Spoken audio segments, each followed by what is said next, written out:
Sveiki visi, aš Marija. Gaminam.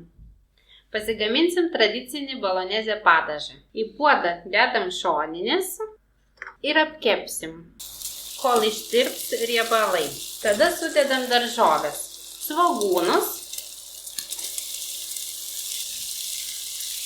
salieros stiebus ir morkas. Apkepsim ir juos. Daržoves kepam tol, kol svogūnai pasidaro permatomi. Dabar sudedam mėsą, apkepsim ir ją. Pilam vyno ir pakepam, kol išgaruoja vynas. Tada dedam pomidorų koncentrato šaukštą. Pilam trintų pomidorų, pamaišom, pilam vandens, išmaišom, sumažinam ugnį ir paliekam virti valandai. Padažas sutirštėjo, pilam pieno, dar vandens, beriam druskos, pipirų, išmaišom ir paliekam virti dar valandą. Pasiruošim bešamelio padažą. Išsitirpinsim sviestą. Sudedam miltus ir apkepsim. Tada supilam pieną,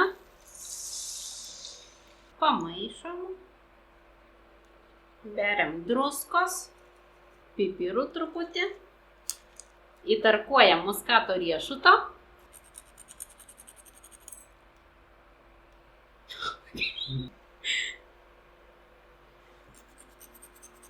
ir verdam maišydami, kol padažas sutirštės. Bolonezė padažas paruoštas, kadangi makaronų neapvirsim, paliekam skystesnį. Susluoksniuosim lazaniją. Ant dugno šiek tiek bolonezė padažo, makaronų lakštų,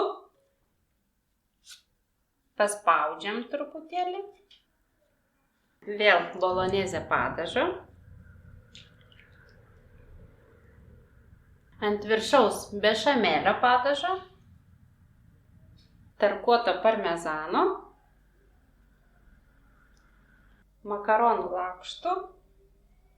Paskutiniam sluoksniui bolonezę padažą sumaišom su šiek tiek bešamelio. Išmaišom gerai ir užpilam ant viršaus.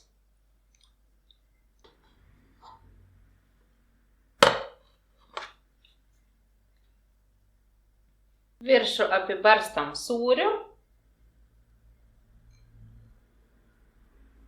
ir nešam kept 180 laipsnių 30 minučių. Lekiam valgyt.